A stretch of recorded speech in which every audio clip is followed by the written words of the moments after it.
The Ink and Paint Club podcast is intended for mature audiences. I know we're usually talking about kids' cartoons and stuff, but there's going to be naughty language. Anyway, listener discretion is advised. I love my plastic anime figures. What can I say? I mean, what's not to love, right? Yeah, they empty my bank account and they will never love me the way I love them. So sounds like a beautiful relationship to me. I'll never financially recover from this.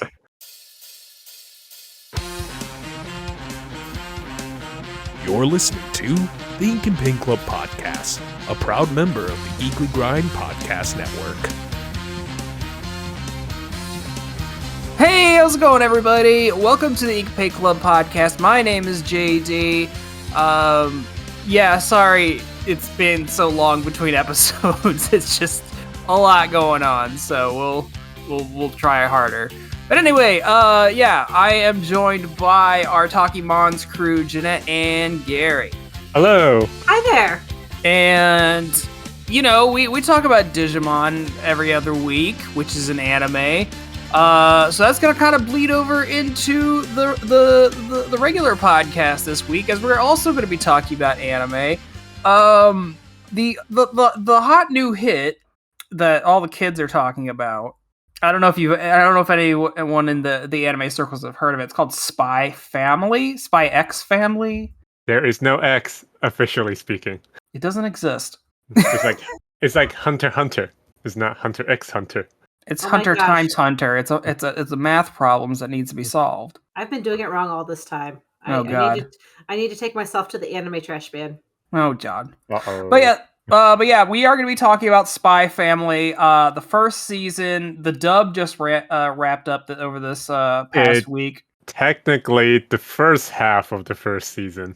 Okay, well, I'm just going to call it the first season because, like, what, the next part doesn't start till, like, October or something? Yeah. Something like that. But yeah, so, the dub just wrapped up the first 12 episodes, so figured this would be a good time to, you know, talk about what we have so far before the rest of the episodes come out. So I didn't really know much about this. Honestly, I only watched this initially because my wife reads a lot more like manga than I do, and she like keeps up to date, like what's going to be the popular anime, what new manga is popular, and she likes to check out a lot of the new stuff. So she just kind of put it on one day, and I originally wasn't like planning on watching it, but the more she kept putting episodes on, the more I found it oddly charming. So I kind of stuck with it. So Spy Family is based off a it's from Shonen Jump. I think it's like it's their online service. I think it's called like Jump Plus, because everything is something plus these days. But basically just revolves around these two vaguely European countries. And there is a spy that needs to infiltrate some high-ranking official in the opposite country to prevent war or something. But the only way to do this is he has to basically find a wife and a child so that he can take the child and put them in a school where that official's son goes, and then they have to like be friends with that kid. It's really complicated, but also not at all. Yeah, it's surprisingly simple given the premise. It's complicated because I'm explaining. Yeah, it's basically one of those unlikely person who's never had a wife or child has to have a wife and child now premises. Yeah, in a vaguely Cold War era, but not Iron Curtain Cold War. Right. Between two countries. One is just literally just called the West, and the other is German for East. Yeah. And like it's really good about like not being in any specific time. Like they don't have like smartphones or anything. I think they still have like wired phones, but I don't know. It could really be any time. It's very 60s and 70s, but technology-wise, it kinds of vague because you can see that they can record television, even though VHS wasn't really invented till like the 80s, but they have film reel doing the recording. Right. And they have color TV as well. Yeah, so vague times. It's definitely like an alternate history. Oh yeah. Yeah. I mean the countries they live in are completely just made up. But Fair. yeah. But our three main characters we've got here. First we've got Lloyd, who's his actual. I don't think he has a real name. He goes by the code name Twilight. But he goes by the name of Lloyd Forger. At first, he goes to an orphanage and ends up adopting this tiny pink gremlin named Anya, who, unbeknownst to anybody else in the series, has psychic powers and can read minds. And then by chance, he meets this woman, Yor, who in a weird set of circumstances agrees to like be in a fake marriage with him. Also, she's a world-class assassin who just murders people. She's good at murdering and nothing else. Pretty much. Oh yeah, She's adorable. She's a complete airhead. It's kind of funny that literally anytime she offers to like cook, Anya's just like, no, I don't want that. So a lot of the humor seems to come from like Yor and Lloyd's like kind of internal monologue, and Anya can hear both of them. So she knows what they actually are, but she thinks her dad being a spy is super cool, so she keeps it under wraps. And like, her mom's a murderer, and she thinks that's cool because she's like 6 years old. Well, she's also a big fan of this cartoon about spies and assassin. Yeah. So it's like, oh my god, living in my like favorite cartoon. How awesome is that? Pretty much. And I do have to say, I feel like Anya is really the glue that holds the series together. Like, yeah. Like Lloyd and Yor are pretty great, but Anya just makes it work. Oh yeah, for sure. She definitely is the star of this show, and just like the number of basically Anya is just a walking reaction gif, honestly. With all the weird faces that she makes, you could really just screen cap any of them and just use that as a reaction for pretty much anything. But anyway, so I guess like what did you guys think about this? Like, were you guys like excited from the get-go to watch this, or did you like kind of like have to work your way into it like I did? I read a little bit of the manga, so I was pumped the second that I heard there was going to be anime. I was like, hell yeah, because the manga is really good too. I didn't read the manga. I first found out about this show as it was being released in the latest season, but I am a big fan of the spy genre, and also I like slice of life comedy, and this has both mixed intertwined, and somehow it works. I was about to say that sounds like this show was tailor made for you. Yes, it is. Yeah, so I'm very much not a slice of life person. I am shonen trash, as I've heard people put it. I like anime where men scream and shoot lasers and whatnot, which this show has none of.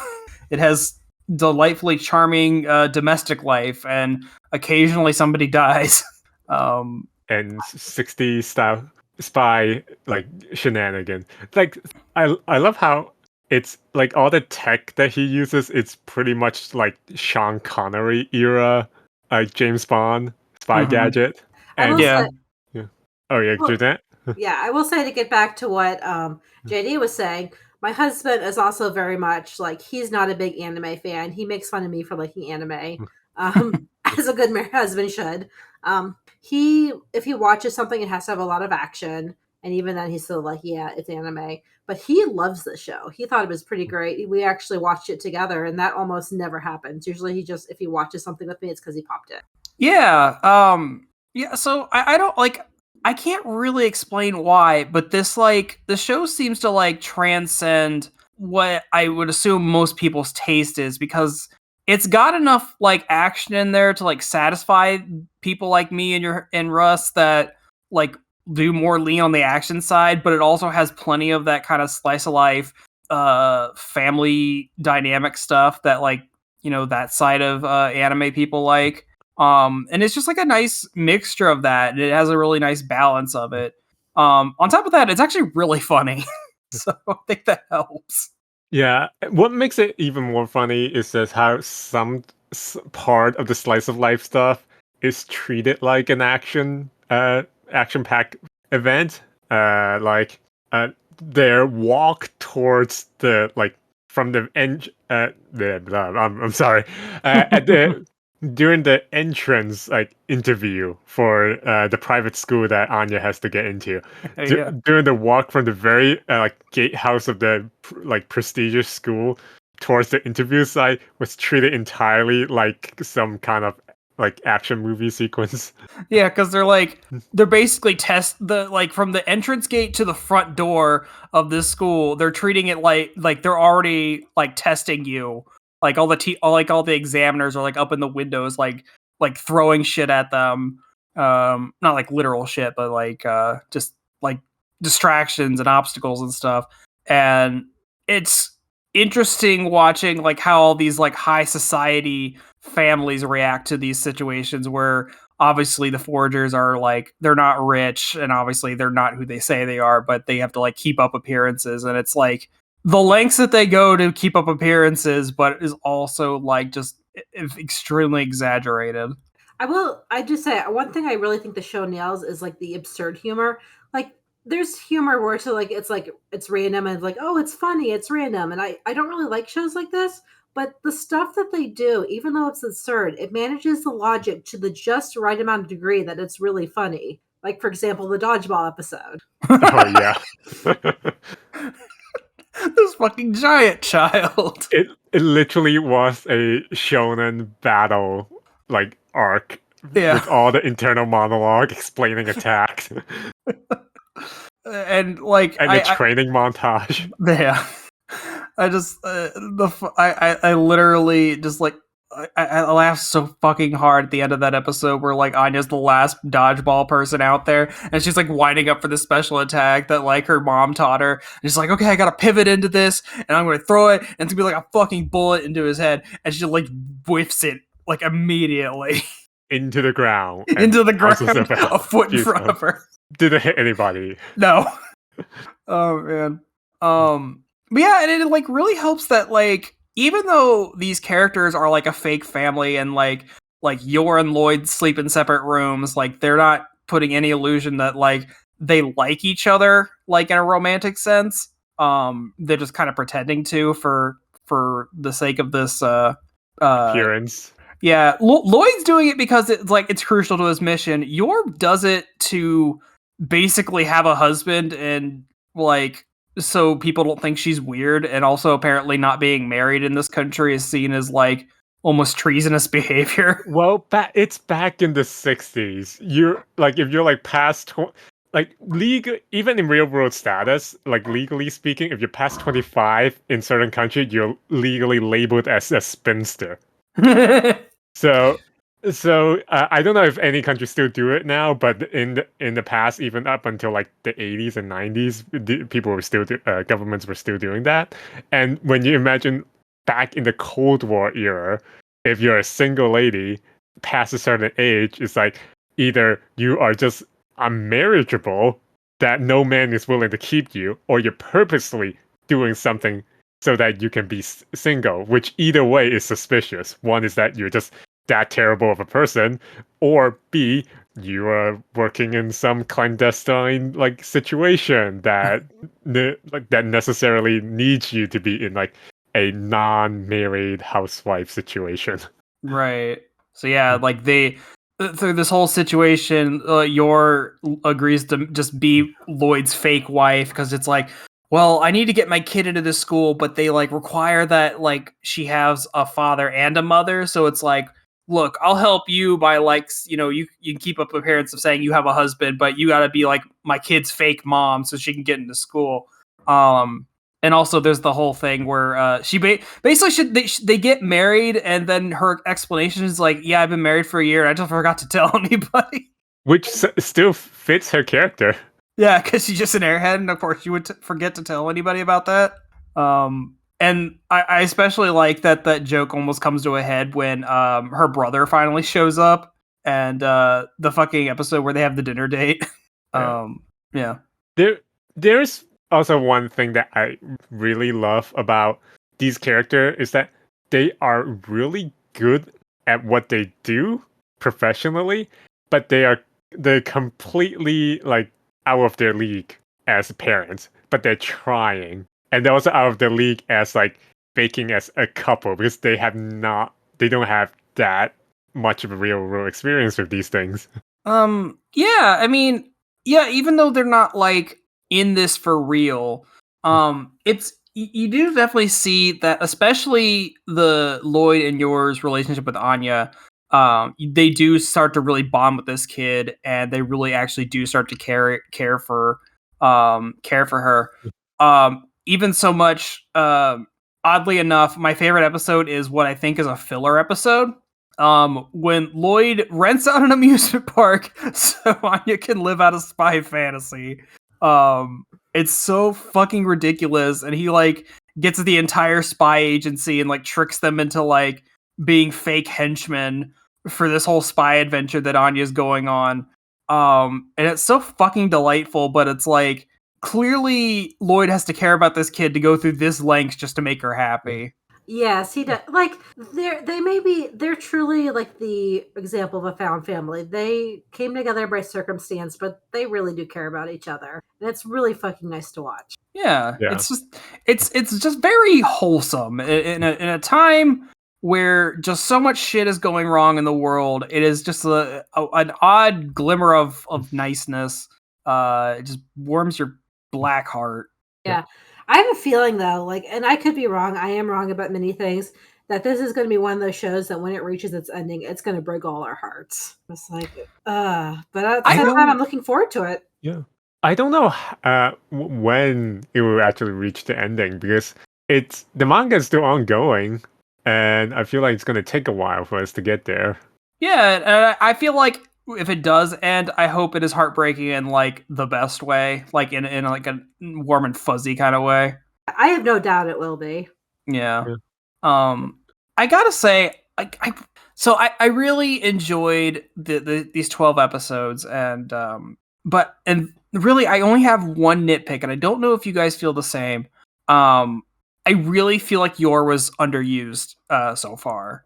Yeah. I agree. Especially, and not so much in her being a mom, but we're introduced, like, literally the first thing we see of her is her just like straight up just murdering a dude, and you see glimpses of that in her domestic life, but you never see. So you see Lloyd being a spy all the time, like he's always having secret meetings with people and getting coded messages and all that, but really, aside from that first bit where you see she's on a hit, you never really see her do that again. And I would like to see her like doing her job still while trying to like maintain this family, because I think that would actually like be really funny. Yeah, absolutely. And she's also like her professional side do sometimes like seeps over, because she can be overly aggressive in like her protection of Anya and the whole family. With she this mugging attempt or / kidnapping attempt, she just went all out in defending Anya, and also like the way that she teaches Anya to how to defend herself from bullies, and also the dodgeball situation is like she's all in, and she's willing to part with her experience in these kind of situations to the best of her ability to keep things secret. Yeah, I mean, honestly, if Anya wasn't so young and really uncoordinated, Anya would be able to murder people with what Yor is teaching her. She did punch a guy halfway across the hall, so yeah, he did. That was so satisfying.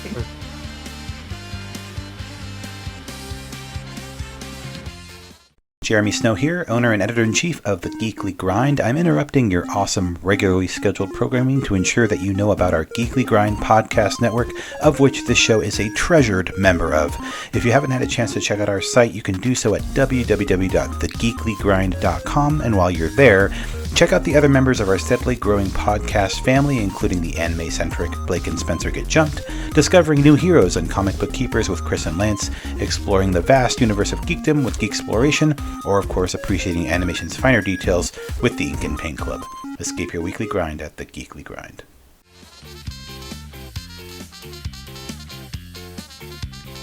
I do like the secondary characters. They're all really wonderful. Like Frankie, the support is support for Lloyd. Lloyd's only friend. Yeah, he's hilarious. He's like a spy informant or something, but he's also like Lloyd's only friend. Yeah, and also Anya's classmate. They're all great. I love the kids. Yeah, like she and Becky, like they feel very naturally best friends, and they also managed to write so that Damien, the kid father, who's the big bad of the series that Lloyd is trying to get to, they write it so that you're empathetic towards him. Like he's rich and well off, but he's like really neglected. Yeah, like I mean, like you feel for this kid, and I know it's cliche as hell, but I do love the fucking like him being so tsundere, like he doesn't want to admit that he actually likes Anya. And also the fact that they're 6. So well, he also have to keep up his appearance. Yeah, he has to be the tough guy, and it's just like, no, she's trash and all that, and like Becky always stands up for her. Yeah, it's adorable. And even the fellow office lady for at your city hall job, like I don't like them, but you're not supposed to. They're just like really gossipy bunch. Yeah, her get so much catty coworkers. Yeah, but you also get so much information regarding the world from them. It's like, oh, that's like people got like random lady got arrested because she's like 30-some-year-old and married. So the secret police got suspicious. Oh, this other person working for in the same office as we are got arrested because they were passing along information. Yeah, you sometimes forget that there's just like a hidden layer of political intrigue going on in this show. But so I mentioned that like my favorite episode, I think, is the episode where they go to the theme park and like play out the spy fantasy for Anya. But do either of you have like a particular favorite episode from this?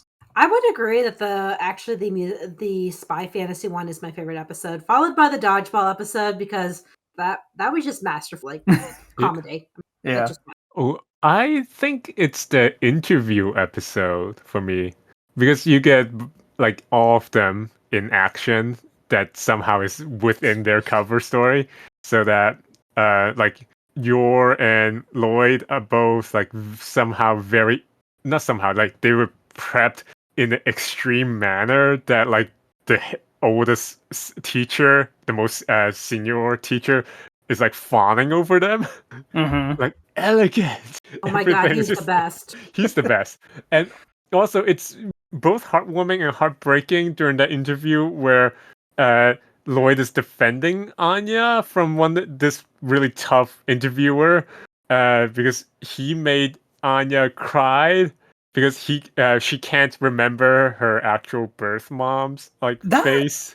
That was that was heartbreaking. He's such a shitty dude. Like literally just berating this child about like, oh, your mom died. Well, do you like your new mom or your old mom better? And it's like, who the fuck asked that kind of question? Yeah, and Lloyd is so like he basically was willing to break his mission just to like be there for Anya. Oh no, yeah, like, he goes full dad mode. Yeah. And there's like a lot of things that I like about them that is really whatchamacallit. They are really attached to Anya to the point that they're more stressed out about her and how they need to care for her over the actual missions that they are in. At least for Lloyd anyway, because we haven't really seen much for Yor's assassin's like main gig. Like, I feel like Yor is legitimately trying to be a good mom, even though she's like really bad at anything mom related. But yeah, Lloyd obviously cares and like is trying to do the best for her, but like even through his internal monologue, you can like tell that like he's really trying hard to make sure that like Anya does what needs to be done. like she needs to like study hard, and she needs to like make friends with this one kid. And it kind of helps that, you know, Anya's a mind reader, so she can hear all of this. So obviously she gets like that kind of extra pressure, like being able to like hear his internal thoughts and like how stressed out he is about how bad she's doing, because like Anya's a terrible student and can barely read. Anya's just terrible at everything except being psychic and cute. She's very cute. She likes peanuts. I like when the rich girl is like trying to tell her you can ask for something, and she's like, a year's worth of peanuts. She's like, I guess so. It's like, you gotta dream bigger, girl.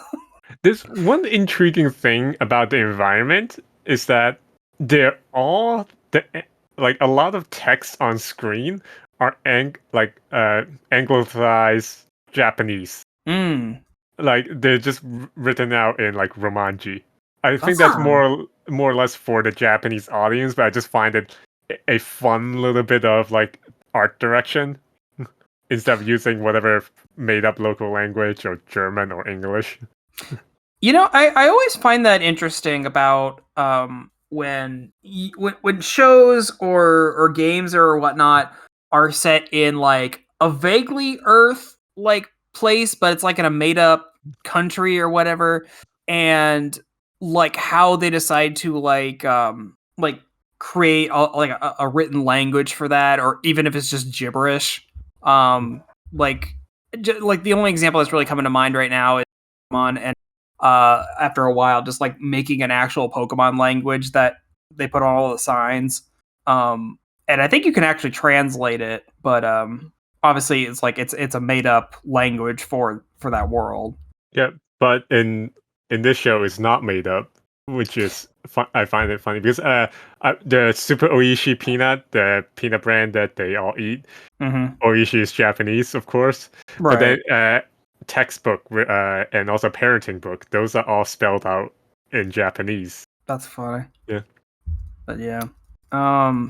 Yeah, so I feel like these first 12 episodes have been like really good about just introducing you to the world and kind of endearing you to the main characters.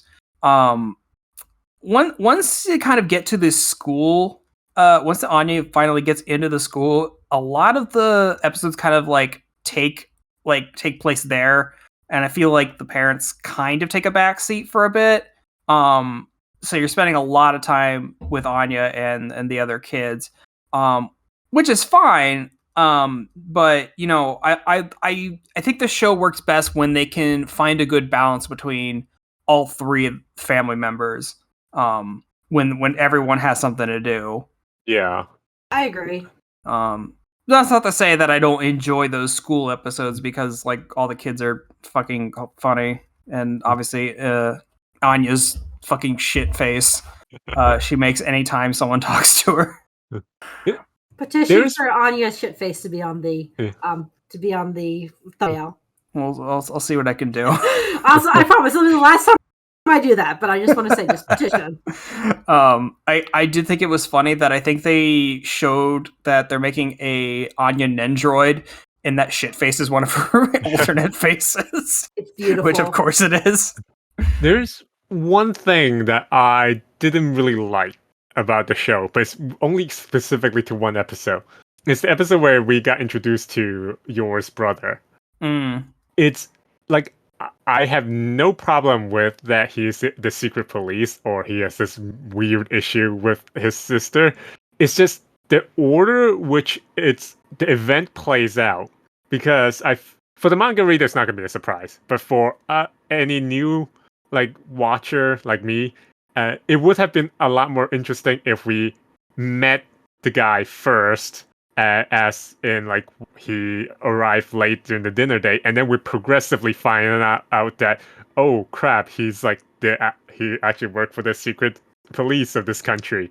Because the way that Lloyd finds out makes complete sense, but I wish that I was there finding out with him. Yeah, that was the reveal. Yeah, and so you're saying, like, instead of how they show her brother going to an interrogation, and that's how you know that he's a police, you'd rather like Lloyd kind of discovering it, so you're discovering it along with him. Yeah, and then flashback towards the interrogation. Yeah, I could see that. I can get down with that. Yeah, honestly, like I'm not like the biggest fan of her brother because I think the whole like brother being way too obsessed with his sister and being way too involved, I feel like is just like kind of a worn out trope or whatever. It's very Japanese. It's very Japanese. Yeah. But sorry, Oh, go ahead, Gary. It kind of also makes sense too, given that they're both orphan. Yeah, I guess so. I would do say I do think the Yours Brother episode, that for me was the weakest episode. So I'm like, yeah, not that they missed, like I don't think there's any misses, but it's just like it just wasn't as good as the rest. Yeah. But yours drunkenness. I feel like that her drunken mode kind of saved any episode that she like. If it's a bad episode, it's just kind of just saved the whole deal because it's just get your drunk. Yeah, she's hilarious. She gets real vocal and real horny real fast. I wouldn't say horny. Just I don't know, man. That episode where they have the dinner date and like her brother is like telling her that like, if I'm gonna believe your marriage, you have to kiss him, and like that whole scene is like tense as hell. And like I don't know, I was getting some horny vibes out of that. Also, the internet is super horny for her. If you have not seen that already. But yeah, just with her brother, and I'm saying this purely as I'm seeing this first 12 episodes as a season. The two things which I'm sure are well explained later on down the road, and that's just how anime is. I don't like how they tell you the brothers in the secret police and then never address it for the rest of the season. And I was already spoiled. I know that the family gets a dog at some point. I don't know what the dog is. I just know they get a dog. It's brought up like the last couple of episodes that like, Anya's reward for doing good in school, or no, it was because she saved that kid and she got the special pin. Her reward is that she wants she wants a dog. And I feel like it would have made sense if the next episode they go dog shopping, but they don't, and they don't address it for the rest of the season. I'm sure, like when they come back, that's probably when they'll go find the dog, however it is that happens.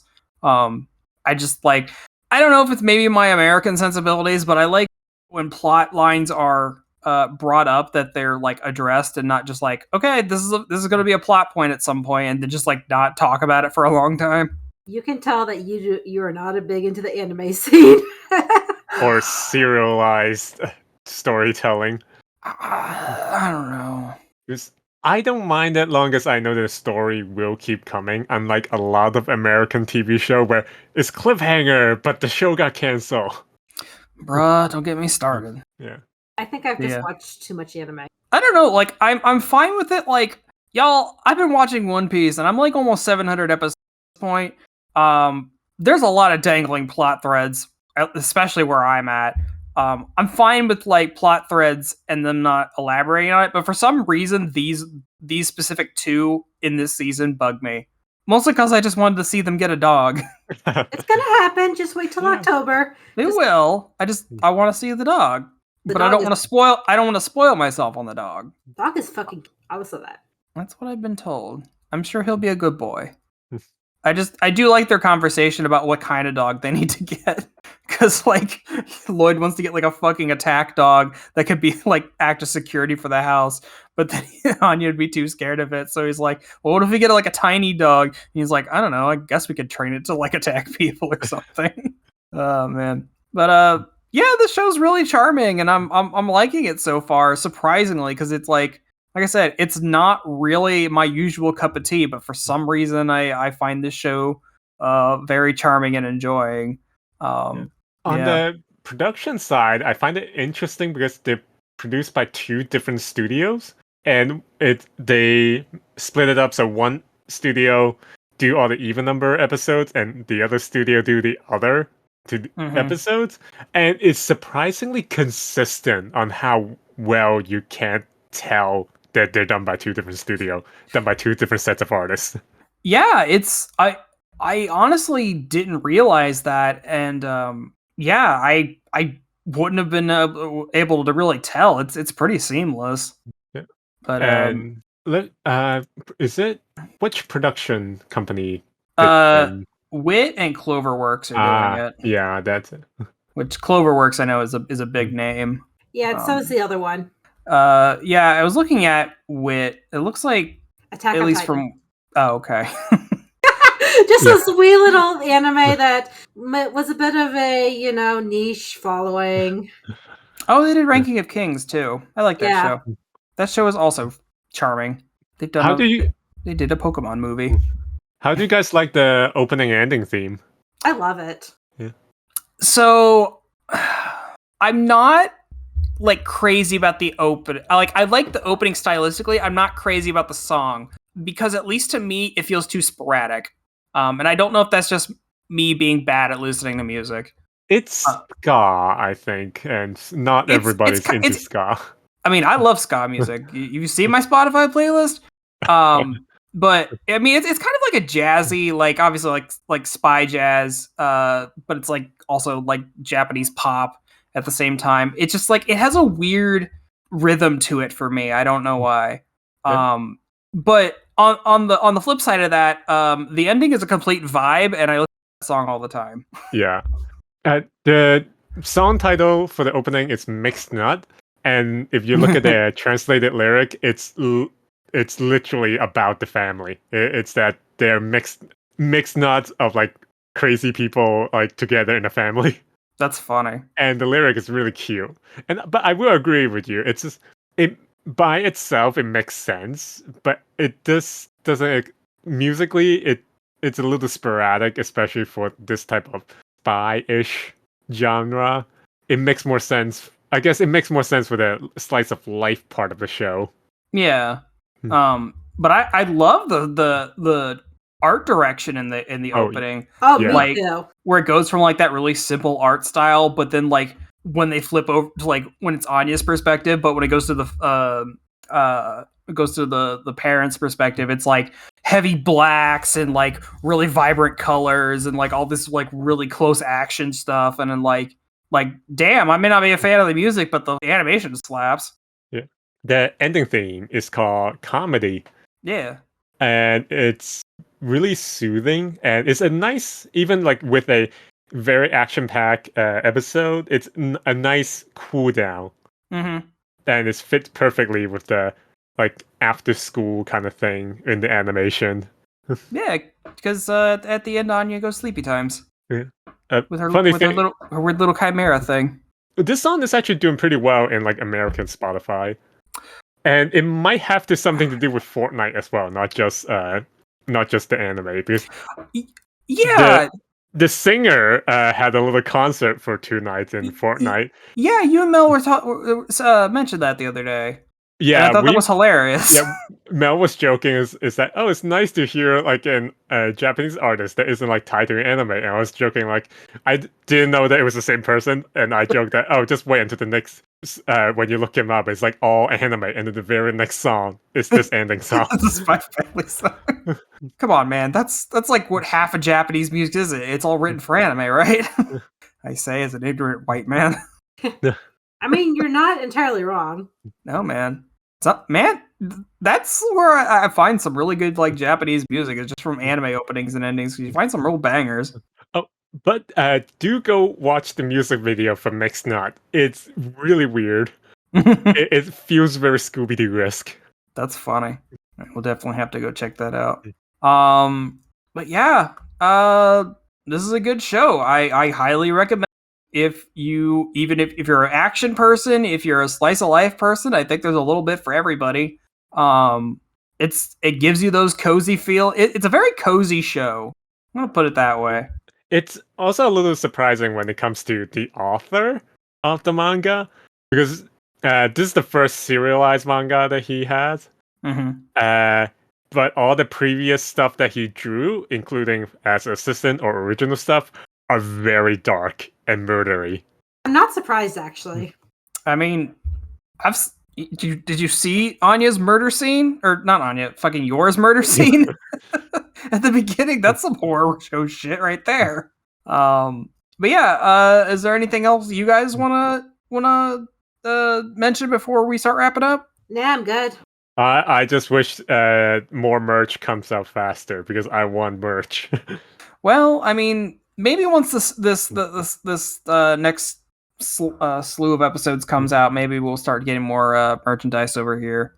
There's Yeah. some nice stuff in the Crunchyroll store, actually. I've been eyeing it. Mm. And then you can always crochet your own Anya job because Anya crochet patterns are a thing. Just saying.